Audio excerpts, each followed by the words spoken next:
สบายดีเพื่อนสหายหมดทุกคนเนาะโดยเฉพาะแม่นผู้ที่กำลังเรียนหรือผู้ที่สนใจเรียนเกี่ยวกับการพัฒนาเว็บไซต์เนาะช่วงนี้ข้าพเจ้าก็บ่มีหยังเฮ็ดหลายก็เลยคิดเฮ็ดวิดีโอสอนการพัฒนาเว็บไซต์โดยใช้ภาษา PHP เนาะข้าพเจ้าคิดว่ามันจะมีคุณประโยชน์หลายสำหรับผู้ที่สนใจเรียนพัฒนาเว็บไซต์ซึ่งเรามาเริ่มต้นเลยเนาะเรามาเข้าหัวบทเลยข้าพเจ้าจะพาไปเรียนรู้เกี่ยวกับบทที่1ไปเลยเนาะอยู่ในบทที่1ตัวนี้เนาะข้าพเจ้าจะมาแนะนำเกี่ยวกับภาษา PHP และก็การติดตั้งเครื่องมือต่างๆเนาะก่อนที่เราจะใช้ภาษา PHP ได้เนาะอยู่ในบทที่1นี้เนาะหัวข้อที่ข้าพเจ้าจะเอามาสอนให้ทุกคนเนาะก็คือมาเรียนรู้จักภาษา PHP เนาะแล้วก็ประวัติความเป็นมาของภาษา PHP จุดเด่นของภาษา PHP เนาะมันมีจุดเด่นคือแนวใดเนาะเราจึงสนใจหรือว่าสังคมหรือว่าคนจึงสนใจเอาภาษา PHP มาพัฒนาเว็บไซต์เนาะแล้วก็เครื่องมือที่จำเป็นเนาะเมื่อเราจะพัฒนาเว็บโดยใช้ภาษา PHP เนาะเราจะมีเครื่องมืออย่างเนาะและก็หัวข้อสุดท้ายก็คือการติดตั้งเนาะการติดตั้งเครื่องมือเนาะเพราะฉะนั้นเรามาเข้าหัวข้อที่1เลยสำหรับบทที่1นี่ยังเป็นทฤษฎีเนาะยังเป็นทฤษฎีอยู่ซึ่งมารู้จักกับภาษา PHP เนาะภาษา PHP เป็นภาษาสคริปต์เนาะที่ทำงานอยู่ในเครื่องเซิร์ฟเวอร์เนาะซึ่งส่วนหลายหรือว่าคนรู้จักในนามว่าเป็นเซิร์ฟเวอร์ไซต์สคริปต์เนาะซึ่งมีความหมายว่าการประมวลผลจะทำงานที่เครื่องแม่ไข่เนาะหรือว่าอยู่ในเครื่องเซิร์ฟเวอร์เนาะมันจะบ่แม่นภาษาที่ทำงานอยู่ในเครื่องคอมพิวเตอร์ของเราเนาะแล้วมันจึงสร้างผลลัพธ์ที่เป็นภาษา HTML เนาะส่งกลับมาแสดงผลอยู่ในเครื่องลูกไข่ของเราเนาะหรือว่าอยู่ในเครื่องคอมพิวเตอร์ของเรานั่นเองเนาะอันนี้เป็นภาษา PHP ที่เป็นภาษาทำงานอยู่ในฝั่งเซิร์ฟเวอร์แล้วก็อยู่ในนี้ก็คือประวัติความเป็นมาเนาะประวัติย่อความเป็นมาของภาษา PHP เนาะภาษา PHP นี่มันกำเนิดขึ้นหรือว่าผู้พัฒนาภาษา PHP นี่เนาะผู้ริเริ่มภาษา PHP เนี่ยก็คือท่านรามัสเลอดอฟเนาะเป็นผู้กำเนิดหรือว่าผู้พัฒนาภาษา PHP นั่นเองซึ่งตอนทำอินนั้นเราใช้ภาษา Perl เนาะในการพัฒนาสคริปต์เพื่อบันทึกข้อมูลผู้เข้าสู่เว็บไซต์ส่วนตัวของเขาเนาะซึ่งในช่วงนั้นเพิ่นตั้งชื่อตัวภาษา PHP นี่ว่าเป็น personal homepage เนาะก็เลยมีตัวย่อว่า PHP นั่นเองแล้วก็อยู่ในช่วงต่อมาเนาะเราเห็นว่าการใช้ภาษา Perl ในการพัฒนาตัว Engine หรือว่าตัว PHP นั้นมันมีความยุ่งยากหลายเราจึงเปลี่ยนมาใช้เป็นภาษา C เนาะพัฒนาตัว Engine ขึ้นมาใหม่ซึ่งเป็นเวอร์ชันที่2เนาะเวอร์ชันที่2ขึ้นมาใหม่แล้วก็เผยแพร่ให้สังคมร่วมพัฒนาหรือว่าพัฒนาให้มันทำงานดีขึ้นเนาะต่อมาจึงมีท่านซีฟเซอราสกี้แล้วก็ท่านแอนดี้กัตแมนส์เนาะได้ร่วมมือพัฒนาซึ่งเขาพัฒนาโปรแกรมตัว engine นี่เนาะตัว engine ของภาษา PHP ให้มันสนับสนุนการเขียนโปรแกรมแบบสิ่งวัตถุเนาะแล้วก็จึงกลายเป็นPHP เวอร์ชันที่3ขึ้นมาเนาะแล้วก็เขาเจ้าได้ร่วมพัฒนาต่อมาเรื่อยๆเนาะจนเขาเจ้าเปลี่ยนชื่อตัว engine ใหม่ให้เป็นSense เนาะ Sense Engine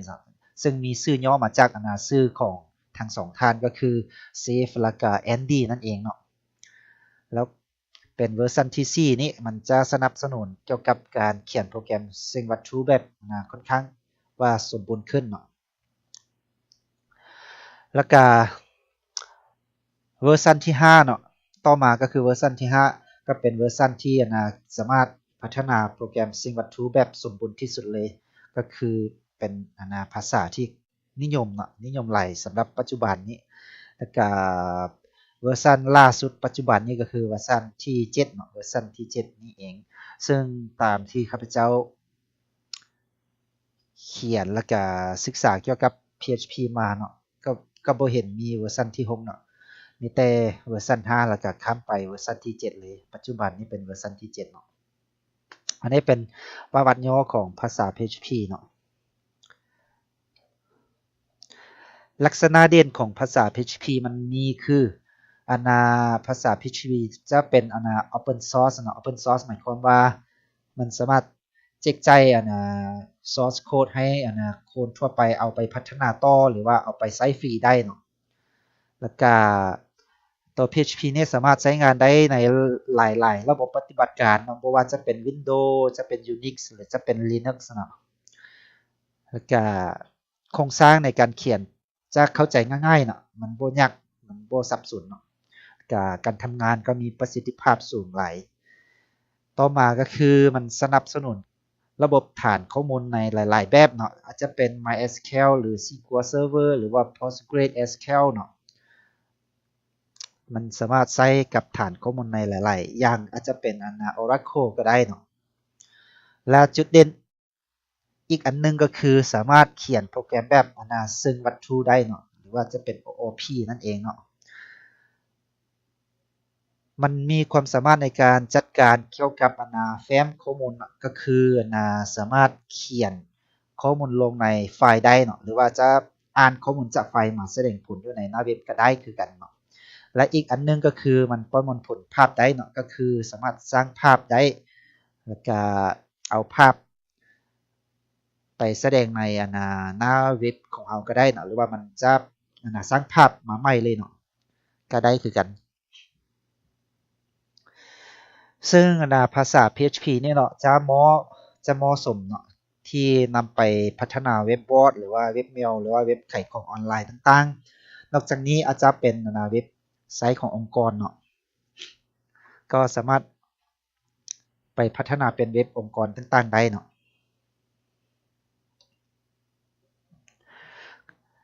ก่อนที่จะเขียนภาษา PHP เนาะมันต้องมีเครื่องมือก็คือเครื่องที่ทำหน้าที่เป็นเครื่องเซิร์ฟเวอร์เนาะ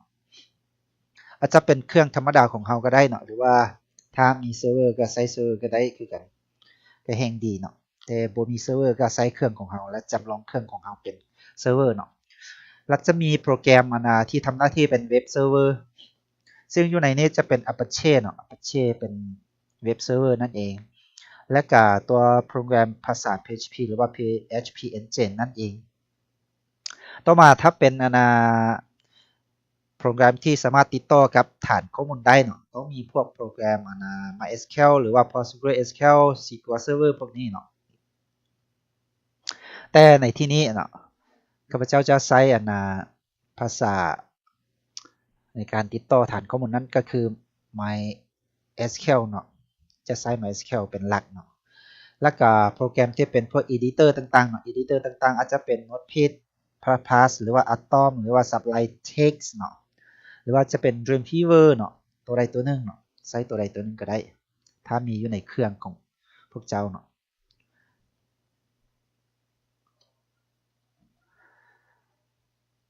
สำหรับเครื่องมือเนาะถ้าจะติดตั้งแต่ละอย่างมันจะยุ่งยากไปเนาะการสาธิตนี้ข้าพเจ้ามีโปรแกรมเนาะที่ทำหน้าที่เป็นเว็บเซิร์ฟเวอร์แล้วก็ติดตั้งตัวหนึ่งมันจะมีครบเลยเนาะจะมีเว็บเซิร์ฟเวอร์จะมี PHP จะมี MySQL จะมีหลายๆอย่างอยู่ในหันหมดเลยเนาะเช่นว่าจะเป็น AppServe เนาะ AppServe หรือว่า SAM เนาะหรือว่า WAM เนาะตัวใดตัวหนึ่งเนาะติดตั้งตัวใดตัวหนึ่งอยู่ในเครื่องของเราแล้วเครื่องของเราจะกลายเป็นเครื่องเซิร์ฟเวอร์ตัวหนึ่งเนาะจำลองเครื่องของเราเป็นเซิร์ฟเวอร์แล้วเนาะเช่นอยู่ในนี้ข้าพเจ้าจะมีSAM ติดตั้งอยู่ในแล้วเนาะให้ไปส่งหาเนาะดาวน์โหลดจากอินเทอร์เน็ตมันจะเป็นฟรีเวย์เนาะสามารถดาวน์โหลดมาใช้งานได้ฟรีเนาะซึ่งข้าพเจ้าจะสาธิตการไปซอกเนาะไปซอกตัวแซมเนาะเข้า google.com แล้วก็ไปส่องหา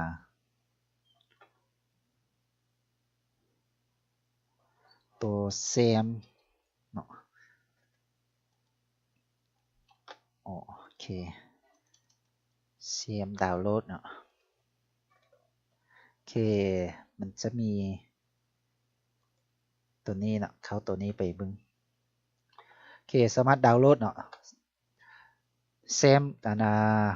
ติดตั้งบน Windows เนาะมันจะมีพวกนี้นะดาวน์โหลดเอาตัวใดตัวหนึ่งเนาะ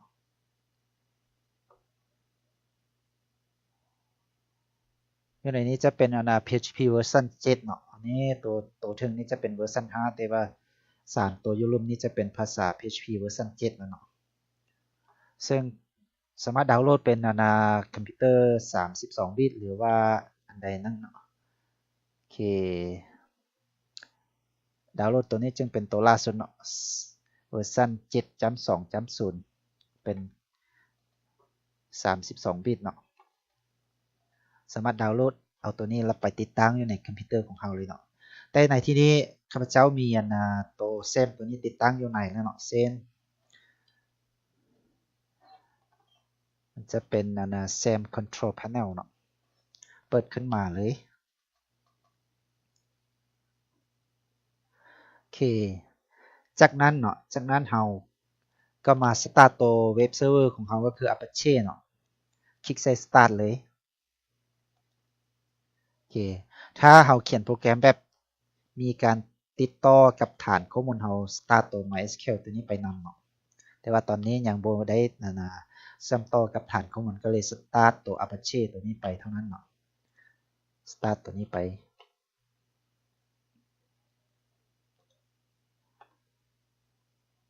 แล้วข้าพเจ้าจะมาทดลองสาธิตการเขียนภาษา PHP เนาะถ้ามีตัวเซมเนี่ยติดเป็นตัวเว็บเซิร์ฟเวอร์เนาะมันจะมีโฟลเดอร์อยู่ในช่อง C เนาะเป็นเซมตัวนี้ดับเบิลคลิกเข้าไปในดิและ document root ก็จะเป็น htdocs เนาะเว็บของเราจะเก็บไว้อยู่ในโฟลเดอร์ตัวนี้เนาะคลิกเข้าไปในแล้วก็ข้าพเจ้าจะสร้างโฟลเดอร์ตัวหนึ่งขึ้นมาใหม่เนาะตั้งชื่อว่า php test เนาะ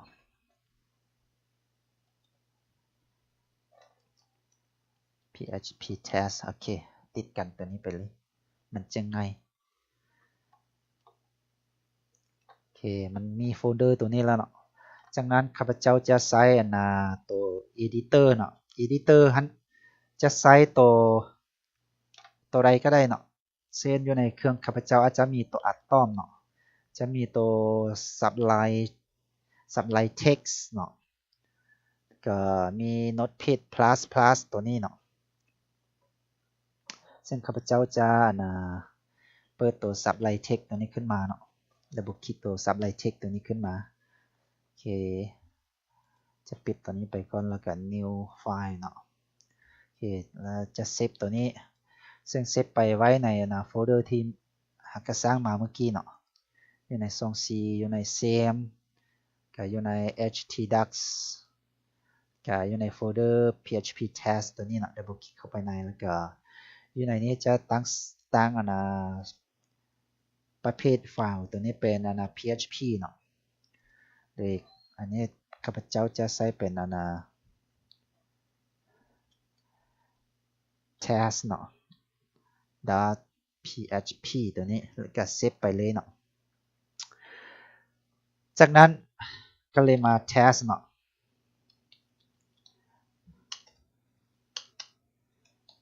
โอเค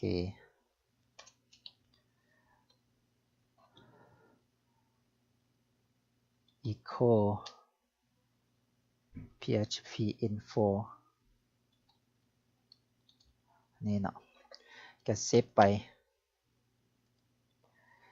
จากนั้นก็เปิดเบราว์เซอร์ขึ้นมาเนาะแล้วมาที่localhost เนาะ slash แล้วก็โฟลเดอร์เมื่อกี้ที่หากสร้างก็คือ php test กับไฟล์ที่เราสร้างขึ้นก็คือ test.php เนาะโอเค ซึ่งคำสร้างเนาะคำสร้างPHP info ตัวนี้